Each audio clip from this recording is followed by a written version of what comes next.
Gloria a Dios, qué hermoso es adorar a Dios.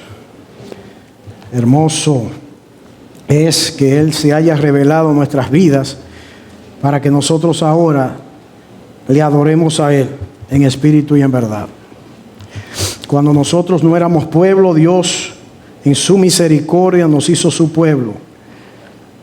Cuando nosotros estábamos, como dice la palabra, ajenos a los pactos, ajenos a las bendiciones de Dios, Dios en su misericordia nos hizo cercanos, nos acercó a Él por su gracia. Y ahora nosotros estamos aquí adorando a Dios cuando antes estábamos adorando ídolos, cuando antes estábamos viviendo bajo nuestra ignorancia, y Dios en su infinita misericordia detuvo nuestro andar y cambió nuestro andar ahora para acercarnos cada día más a Cristo.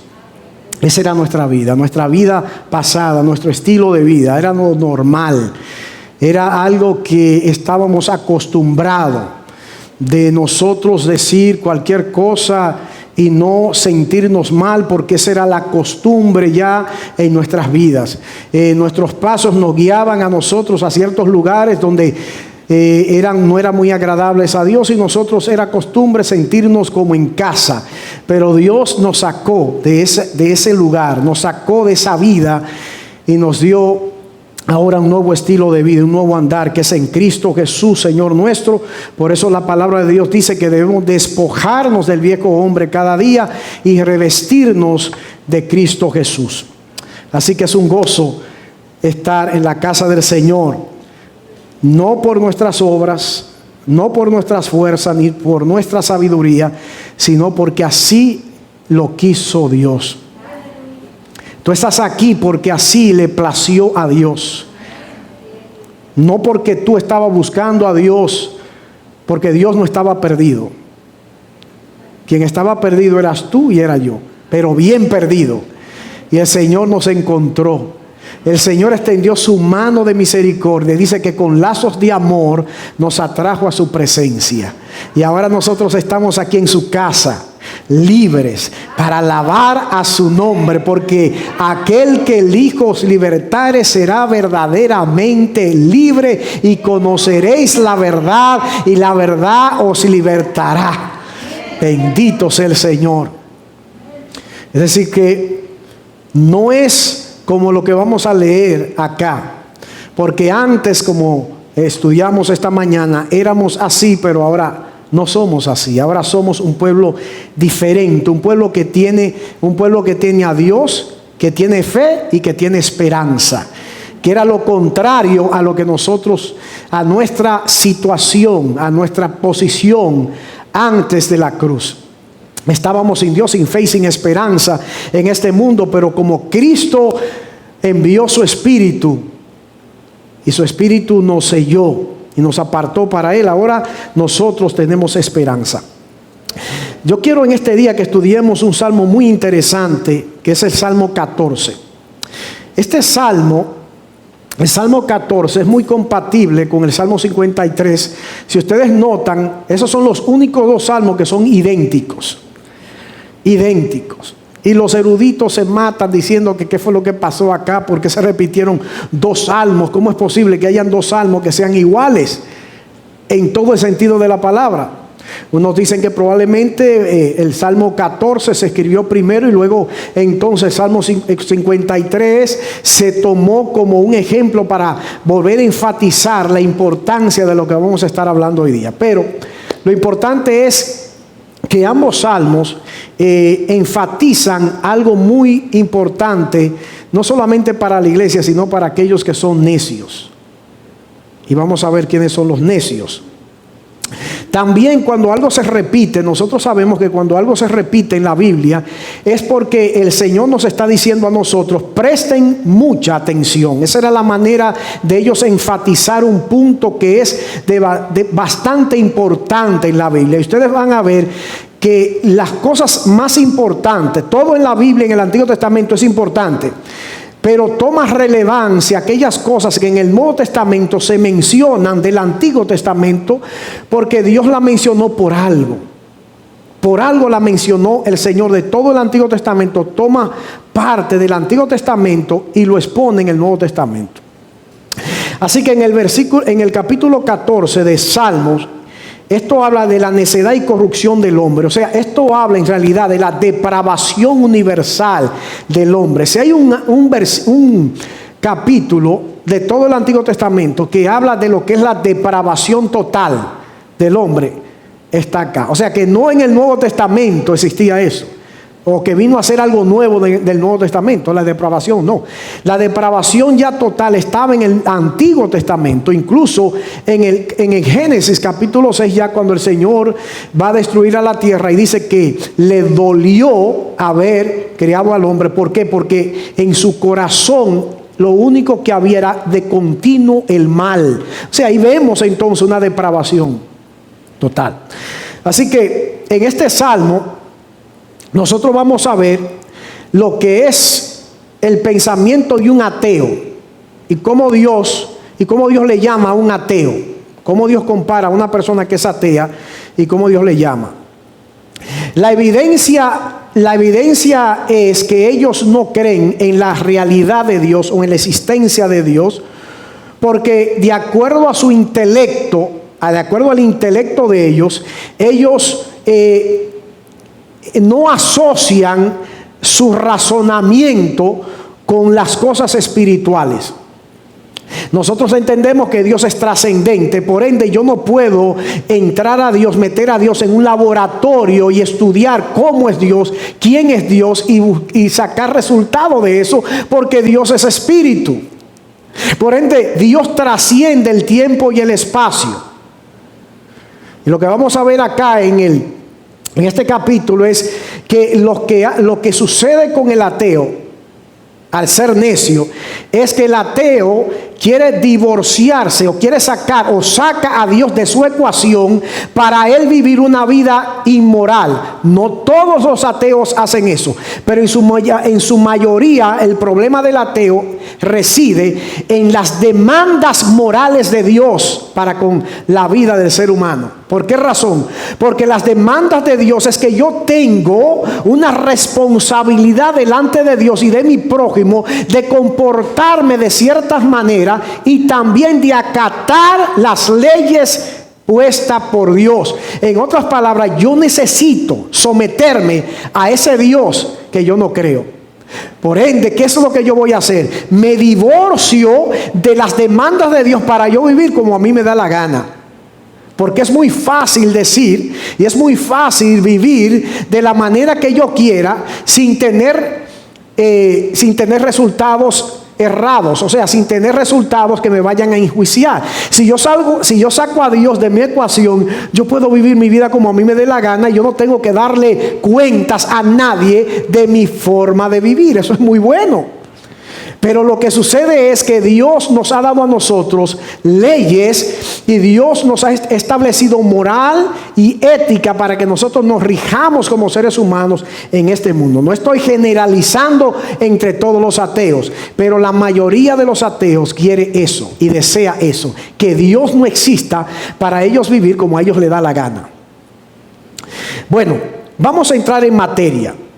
En el capítulo 14 de este salmo, miren lo que dice. Lo primero que el salmista dice el necio en su corazón. Escúchame, dice el necio en su corazón. En otras palabras, el necio se está hablando a sí mismo. Y se está hablando, es como viendo a un espejo, viéndose a un espejo, y se está hablando a sí mismo y está diciendo algo a sí mismo en lo más centrado, en el núcleo de su corazón, de su alma. Está diciendo, dice el necio. Bueno, ¿qué es el necio? ¿Qué es la palabra necio? Bueno, la palabra necio viene del hebreo naval. Incluso en el Antiguo Testamento había un hombre que se llamaba así porque era también necio. Ese era el nombre de él, necio. Y la palabra naval significa insensato, perverso, impío, fatuo, insensato, loco, necio, perverso, ruin, villano. La palabra hebrea es naval Y se refiere más a una necedad moral, por ejemplo, una persona sin moralidad. El significado del texto no es que la gente sin inteligencia no cree en Dios. Más bien, el sentido del texto es la gente pecadora no cree en Dios. En otras palabras, es algo malvado negar a Dios. Y una negación de Dios a menudo va acompañada de un estilo de vida perverso. A los pecadores se les demanda o se les denomina necios porque piensan y obran contrariamente a la razón. En otras palabras, este salmo no está diciendo que un necio no es inteligente. No está diciendo eso. Porque hay muchos ateos que, es más, la mayoría de ateos son inteligentes. Cuando usted lo oye a ellos plantear sus ideas, Usted dice, oye, pero esta gente tiene una sabiduría, y no sé cuántos de ustedes han visto debate entre un ateo y un cristiano, debates. Uno se da cuenta que el ateo tiene mucha inteligencia. El problema no es la inteligencia que tiene. El problema es que la moral, la necedad moral que tiene. De eso está hablando cuando Dios le llama necio. Le está llamando, tú eres una persona que tiene una necedad moral. O sea, tu inteligencia te ha hecho a ti bruto, en otras palabras. Eso es lo que Dios le está diciendo al necio. Tu inteligencia, tú la has llevado a tal grado que tú mismo te has embrutecido con esa inteligencia y por ende te has hecho necio. Eso es lo que dice, lo que quiere decir acá. Y luego dice, escuchen eso, dice el necio en su corazón. Miren esto, en su corazón, en el núcleo del ser. El corazón es el núcleo del ser. Y está diciendo el salmista, dice el necio, pero le dice a su ser, hablándose a sí mismo, para su dentro, en otras palabras, lo que quiere decir que en su corazón es impío y pecador y que va a negar continuamente a Dios, por ende. Eso es lo que significa. Ahora, ¿qué es lo que está diciendo el necio en su corazón? ¿Qué es lo que el necio continuamente dice en su corazón? No hay Dios. No hay Dios. Niega la existencia de un ser supremo. O sea, niega la existencia de Dios. Bueno, ¿qué es un ateo? Bueno, estamos hablando de un ateo no teórico, sino un ateo práctico. ¿Ok? De un ateo práctico estamos hablando. El ateo práctico, la palabra ateo, recuerden que teo significa Dios. Nosotros somos, no somos ateos, sino que somos teos, que viene que nosotros creemos en Dios. Entonces la palabra ateo en el griego significa en contra de Dios, o una persona que no cree en Dios, o una persona que ha sacado a Dios de la ecuación de su vida. Eso es un ateo. Amén. Hay diferentes clases de ateo, pero no vamos a entrar en ese detalle. Pero en su corazón el ateo dice, no hay Dios. Ahora, ¿por qué razón un ateo llega a tal conclusión? Vamos a ver, y le voy a dar a ustedes un ejemplo de un ateo que murió en el siglo pasado. Era un filósofo, un hombre muy intelectual que vino de una familia muy intelectual, de mucho conocimiento. Y este hombre escribió un libro que se llama Fines y Medios. Y este hombre dijo lo siguiente.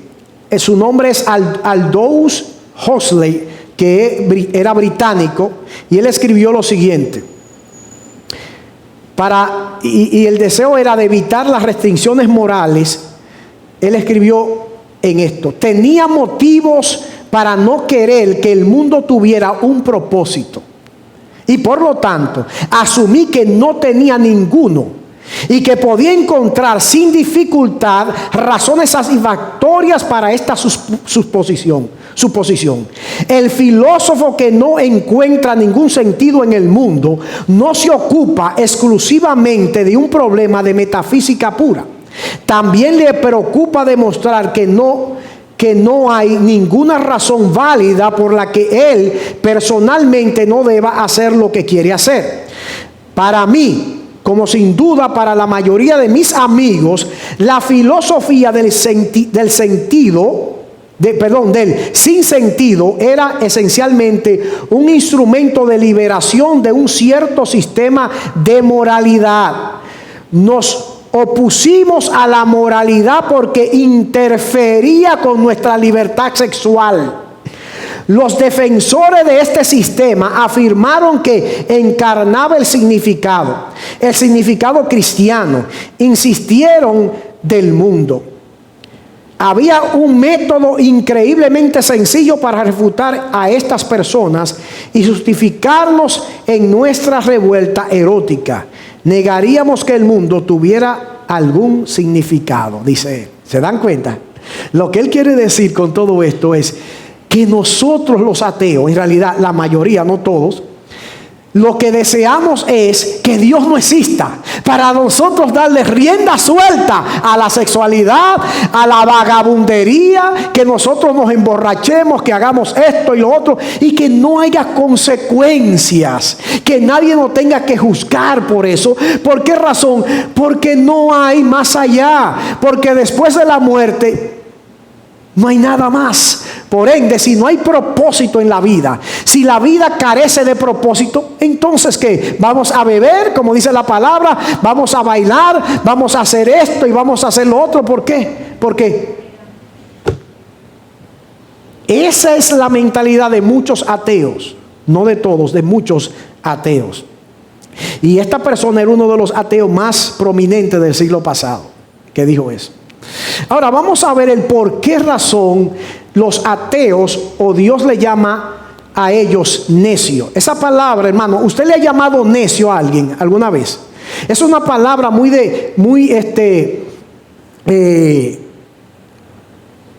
insultadora para uno decirle a otra persona. Incluso la Biblia nos llama a nosotros a no llamarle necio a nuestros hermanos, dice Jesús.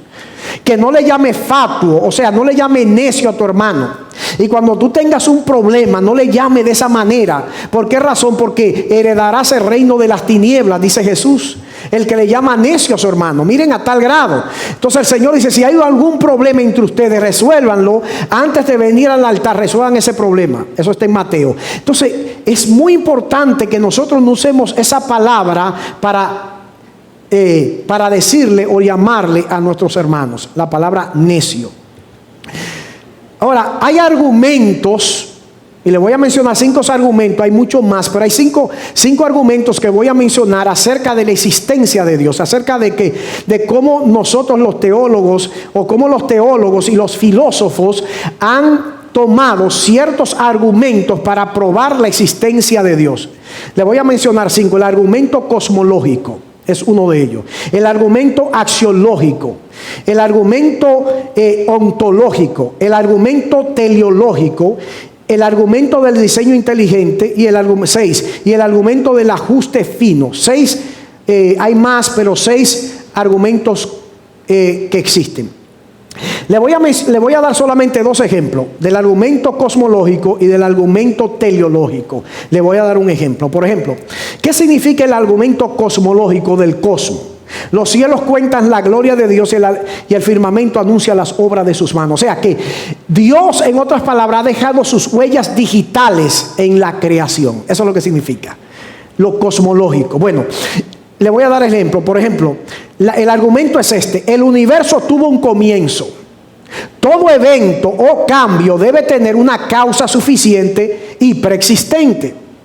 Segundo punto: algo que tiene un comienzo debe haber sido causado por otra cosa. El universo consiste en un sistema de cambios. Tercer punto, entonces: por tanto, el universo fue causado por otra cosa y esta causa fue Dios. Por lo tanto, debe haber necesariamente un ser existente por sí mismo como la causa de estos eventos y cambios. Eso es el argumento cosmológico. Bueno, el argumento axiológico habla del argumento a partir de la moral. Que Dios le ha dado al ser humano moral para nosotros pensar y saber ciertas cosas. Esto no está bien, esto no debemos hacerlo, ciertas cosas. Aunque por causa de de la depravación, el hombre ya no sabe lo que es el bien ni el mal, ni sabe discernir de la mano derecha de la izquierda.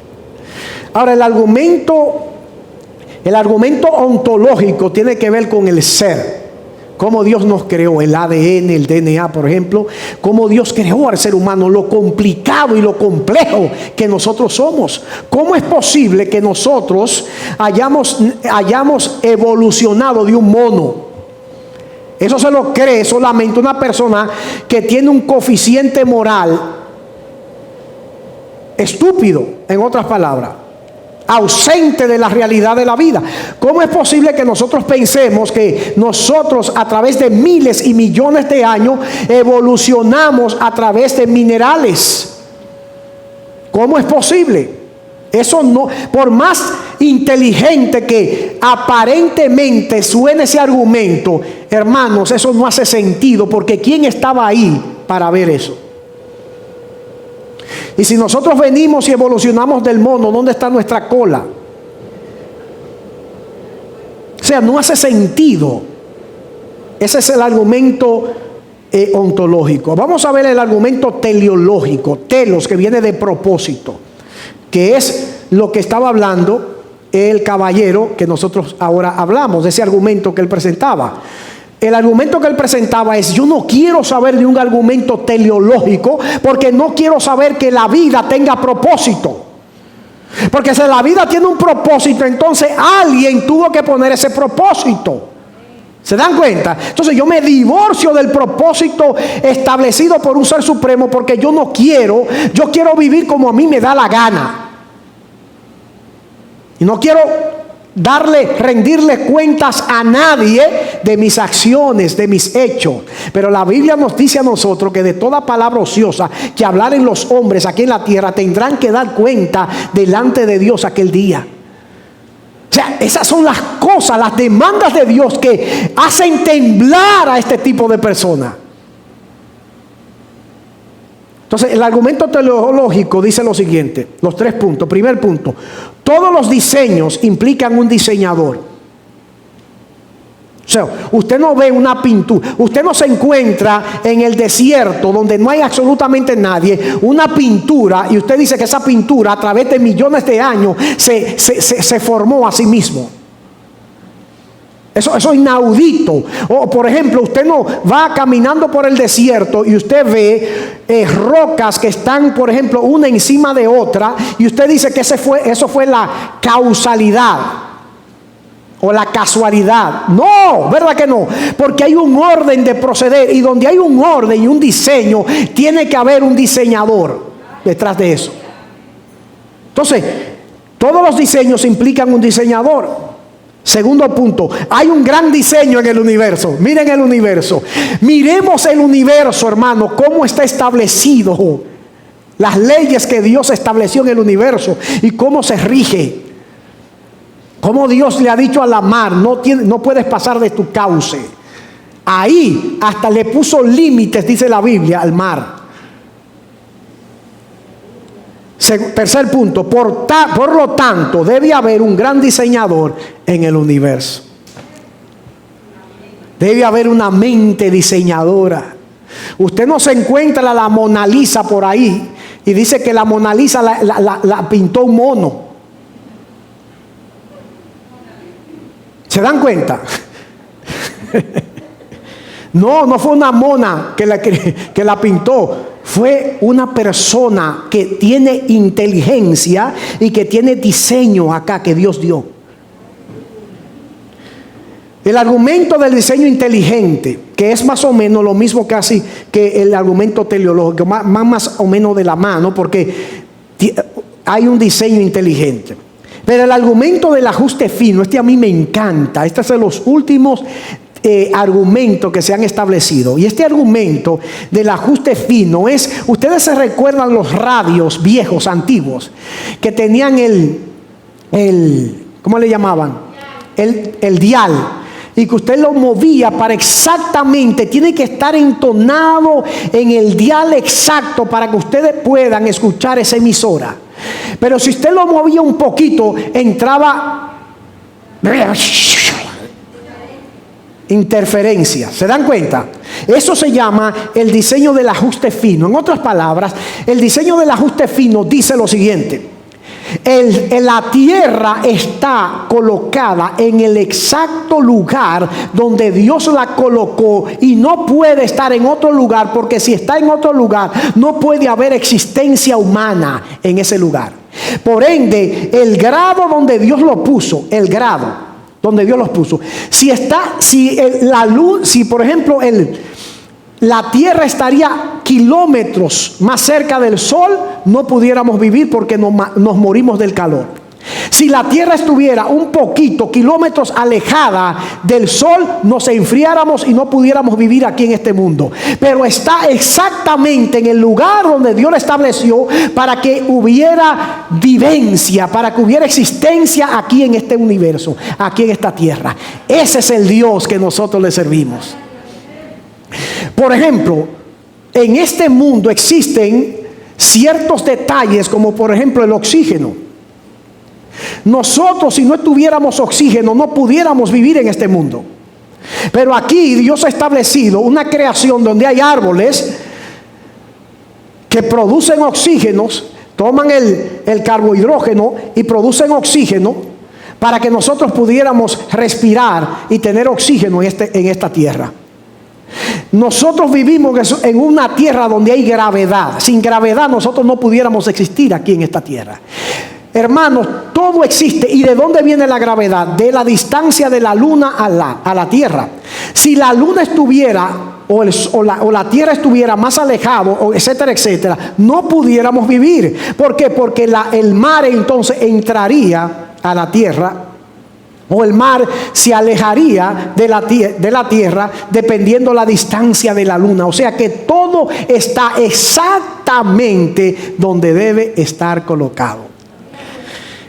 ¡Qué Dios más sabio y más inteligente nosotros tenemos! Amén. Ese es el Dios que nosotros le servimos. Bueno, seguimos.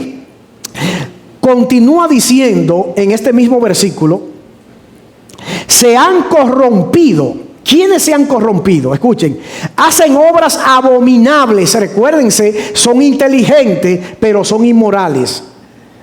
No hay quien haga lo bueno, o sea, no hay quien haga el bien. Y esto establece aquí la naturaleza caída del ser humano. Este versículo aquí establece la naturaleza. Está hablando del ser humano per se. Todos nosotros somos caídos, todos nosotros estamos depravados. Por ende, hay una corrupción en nuestras vidas. Pero acá específicamente está hablando del necio, del que dice que no hay Dios. Por más hermoso que Él se presente, que se proyecte, hermanos, como dicen por ahí, aunque te vista de seda, por más hermoso que aparente, por más lindo que hable, que articule las palabras, puede tener 5 doctorados, no importa, es un impío, es un necio, le llama la Biblia, y está corrompido y sus obras son abominables para Dios. Son abominables. Por ende, no hay quien haga el bien. Y eso lo cita también Pablo en Romanos capítulo 3, versículo 10 al 12. No hay quien haga el bien. Bueno, Eclesiastés 7:20 también dice: no hay justo en la tierra que haga el bien y nunca peque. Escuchen esto: no hay justo en la tierra que haga el bien y nunca peque. Eso es imposible. Por esa razón nosotros dependemos continuamente del Espíritu Santo. Esa es la razón por la cual nuestra dependencia de Dios debe ser una dependencia continua. ¿Por qué? Porque aún nosotros que hemos sido justificados fallamos al blanco. Imagínense ustedes entonces a los necios. Si nosotros los cristianos, que tenemos el poder del Espíritu Santo, la guianza del Espíritu Santo, que tenemos la palabra de Dios, tenemos la oración y tantas cosas, fallamos al blanco, ¿cuánto más el necio? Incluso Romanos capítulo 1 al 18, capítulo 1 de 18 al 32, nos muestra a nosotros quién es un necio. Cuando nosotros leemos a Romanos capítulo 1, versículo 18, nosotros vemos el retrato de un necio, hermano. Como Pablo menciona acá Mire lo que dice, lo voy a leer porque es muy importante.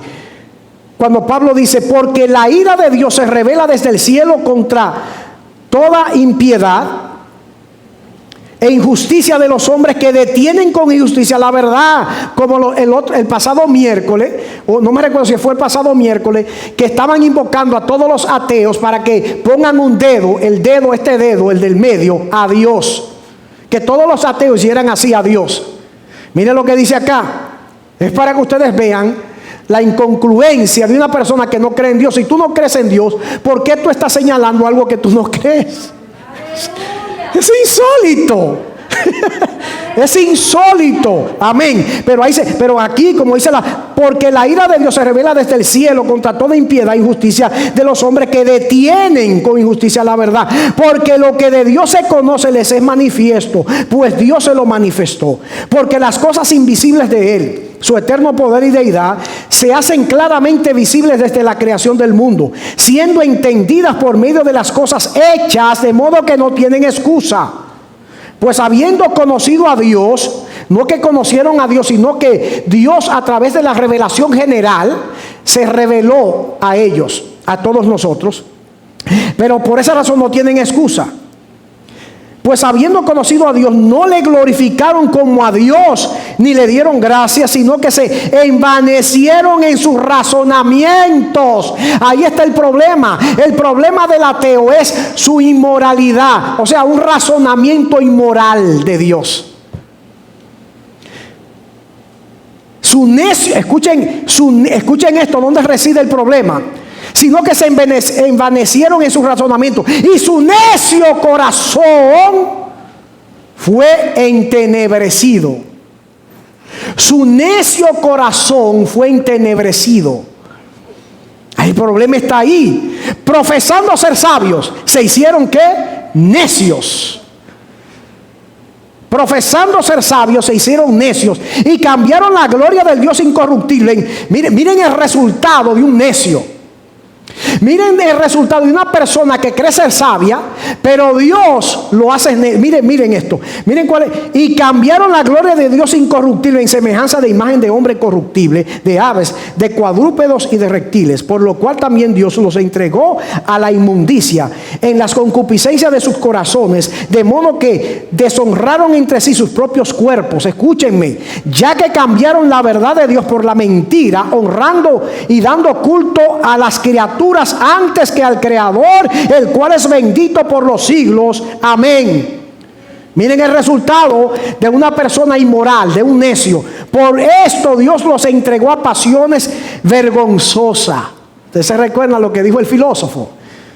Pues aún sus mujeres cambiaron el uso natural, la lesbiandad, aquí está, y la homosexualidad. Cambiaron el uso natural por el que está contra la naturaleza, y de igual modo también los hombres, dejando el uso natural de la mujer, se encendieron en su lascivia unos con otros, cometiendo hechos vergonzosos hombres con hombres, y recibiendo en sí mismos la retribución debida a su extravío. Y como ellos no aprobaron tener en cuenta a Dios, ¿se dan cuenta el ateo? No aprobaron en su vida tener en cuenta a Dios. Dios los entregó a una mente reprobada para hacer cosas que no convienen, estando atestado de toda injusticia, fornicación, perversidad, avaricia, maldad, llenos de envidia, homicidios, contiendas, engaños, y etcétera, etcétera. Ustedes se dan cuenta hasta dónde llega una persona que es necia y que está carente de Dios en su corazón. Continuamos. Versículo 2 dice: Jehová miró. Escuchen esto, porque ahora va a haber un contraste en lo que el salmista dijo en el versículo 1. Jehová miró desde los cielos sobre los hijos de los hombres para ver si había algún entendido que buscara a Dios. Entonces Dios está mirando, Dios dice, todos se han perdido, todos están, nadie me busca. Pero Dios en su infinita misericordia, con paciencia, está viendo. Y está mirando a ver si hay alguien entre los hijos de los hombres, si hay algún entendido. Miren la diferencia de un necio y un entendido. El entendido busca a Dios. El entendido, porque Dios le ha dado esa gracia para entender.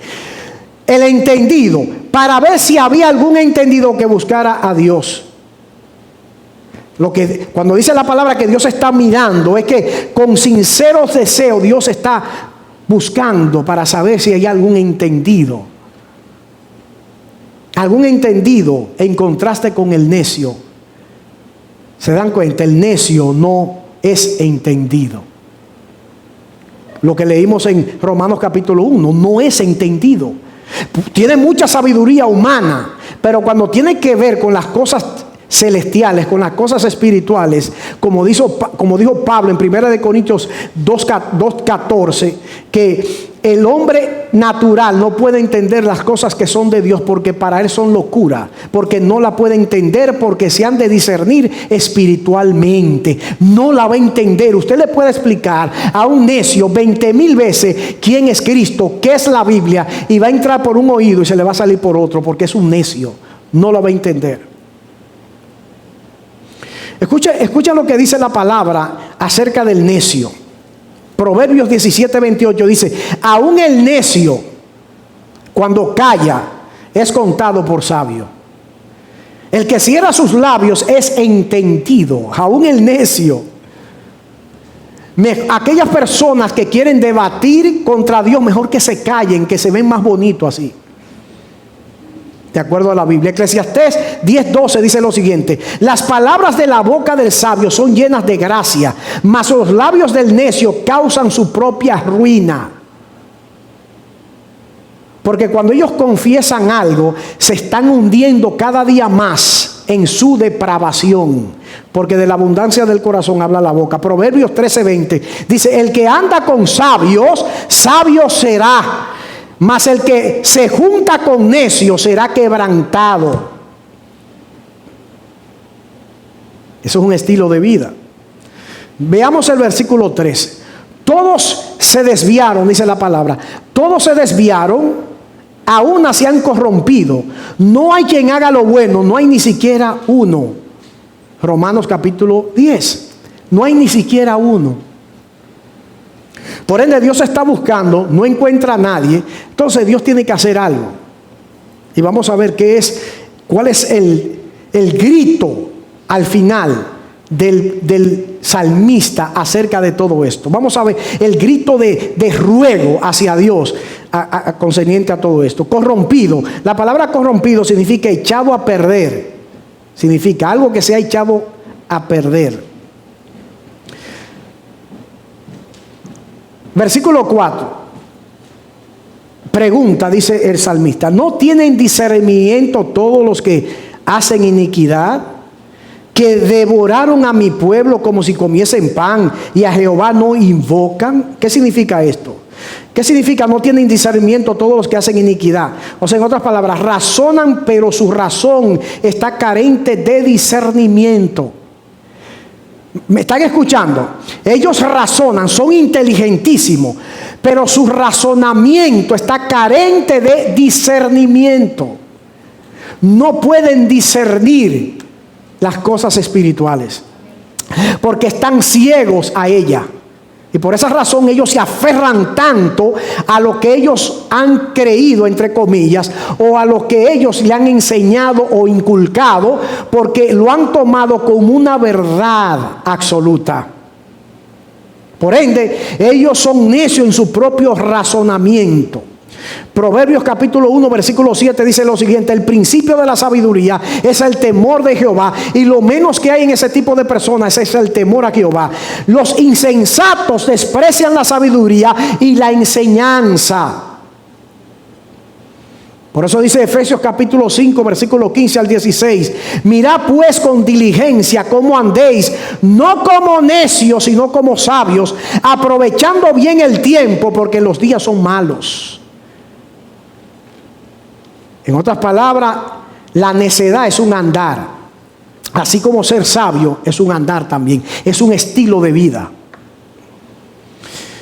Y esto que dice que devoran a mi pueblo como si comiesen pan, Esto es, piensan que con su filosofía teísta nos comerán. Expresa la fiereza de los malos, en otras palabras. Lo que quiere decir esto es que ellos piensan que con su conocimiento humano ellos nos van a avergonzar a nosotros.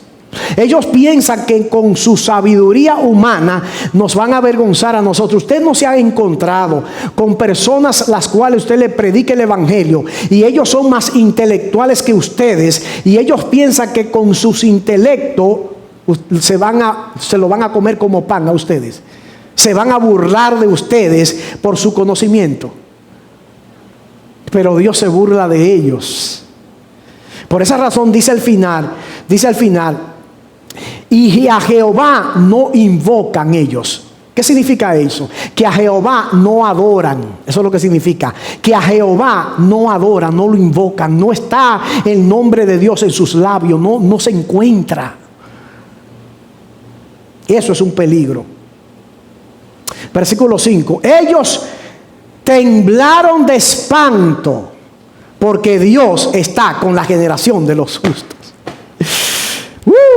Los necios, los que se creen inteligentes, dice, ellos temblaron de espanto. ¿Por qué? Porque se dan cuenta de que Dios está contigo, pueblo. Ellos se dan cuenta de que por más que quieran pelear y debatir con nosotros, hay alguien que está detrás de nosotros y en nosotros, dándonos sabiduría, ayudándonos en todo tiempo. La conducta de ellos demuestra la indiferencia más bien que la ignorancia de lo divino, porque cuando Él aparece en juicio les toma gran temor a ellos. Dios, hermanos, está a nuestro favor. Dios lucha a favor nuestro y nos defiende. Él está defendiendo nuestra causa porque es su causa. Amén. No es nuestra causa, es su causa. Pero Dios también nos ayuda a defender su causa porque nos ha llamado a proclamar este bendito evangelio de nuestro Señor y Salvador Jesucristo. Versículo 6. Del consejo del pobre se han burlado.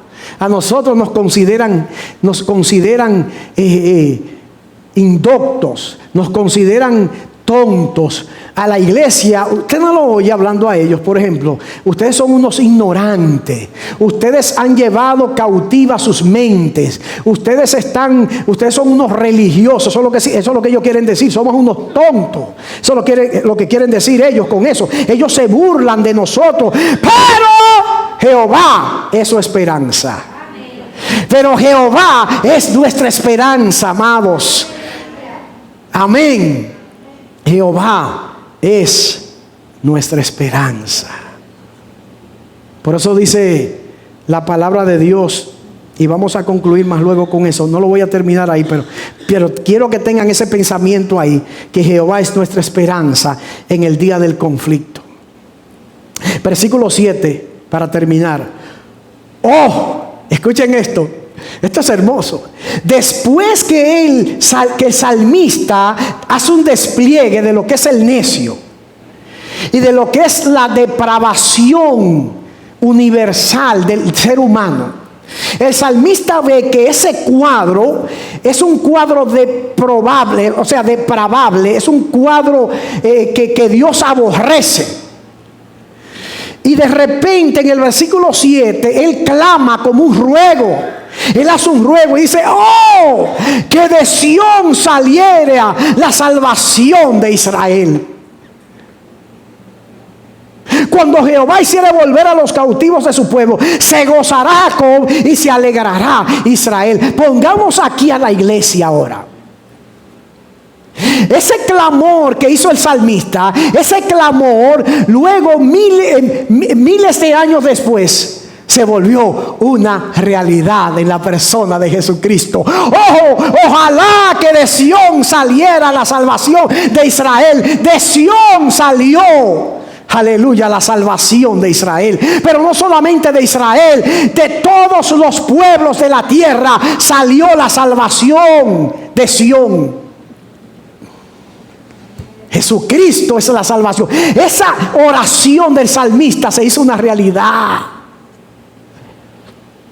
Porque él estaba viendo el cuadro patético del ser humano en esta ecuación. Y estaba viendo que el cuadro patético es un cuadro de una perdición eterna. No había esperanza para el ser humano, pero oh, que de Sión saliera la salvación para Israel, para los pueblos de la tierra. Y de verdad que salió la salvación para los pueblos de la tierra. Bendito sea Dios, porque la morada de Dios es Sión. La Biblia dice que de Sión vendrá el que ha sido prometido. Hermanos, nosotros tenemos esperanza. Y concluyo con esto. En 1 Corintios capítulo 1 versículo 27 al 31 dice la palabra: y aunque la gente de este mundo, estoy leyendo la TLA, y aunque la gente de este mundo piensa que ustedes son tontos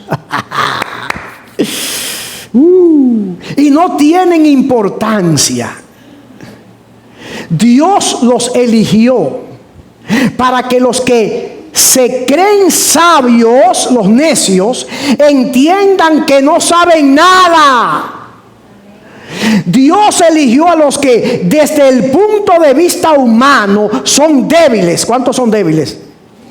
Despreciables y de poca importancia, para que los que se creen muy importantes se den cuenta de que en realidad no lo son.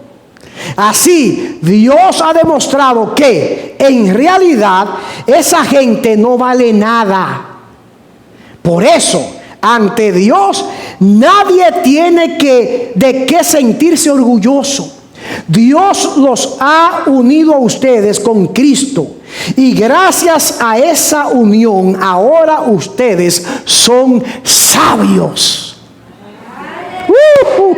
Aleluya. Dios los ha aceptado como parte de su pueblo y han recibido por ende la vida eterna. Por lo tanto, dice Pablo, como dice la Biblia, si alguien quiere sentirse orgulloso de algo, que se sienta orgulloso de Jesucristo el Señor. Amén y amén. Denle un aplauso al Señor. Amén. Amén. Gloria a su nombre. Hermanos, Él nos ha hecho sabios cuando antes éramos necios. Y aquellos que se sienten sabios, Dios le llama necio, porque lo vil, lo menospreciado, dice la Biblia, lo ha tomado Dios para avergonzar a los fuertes y a los necios de este mundo. Eso ha hecho Dios con nosotros. Bendito sea el Señor por siempre, jamás. Padre, te damos gracias. Te damos gracias, Señor, porque nosotros antes estábamos en ese grupo. Estábamos en el grupo, Señor, que andaba sin Dios, sin fe y sin esperanza. Andábamos en ese grupo, Señor, que éramos no éramos probados por ti, sino los reprobados, Señor. Andábamos ahí y nuestro destino era el infierno, pero en tu infinita misericordia, en tu infinita gracia, Señor, tú nos habías elegido desde antes de la fundación del mundo, sin nosotros saberlo. Gracias, Señor. Lo único que puede salir de nuestras bocas es gracias. Gracias, Señor. Palabras de gratitud, palabras de gracia, palabras de exaltación hacia tu persona. Gracias, Señor, por habernos salvado sin merecerlo. Gracias, mi Dios, porque nuestro destino final era la muerte. Éramos títeres del diablo, éramos títeres, bayoneta de Satanás. Pero, Señor, tú en tu infinita misericordia, oh Señor, nos salvaste, enviaste a tu Hijo, y nosotros estando muertos en nuestros delitos y pecados, Señor, por tu infinita misericordia, oh Señor, salvaste y nos diste vida, y vida en abundancia. Gracias te damos por ello, y a ti te damos toda la gloria y toda la honra en Cristo Jesús, Señor nuestro. Amén y amén. Gloria al Señor.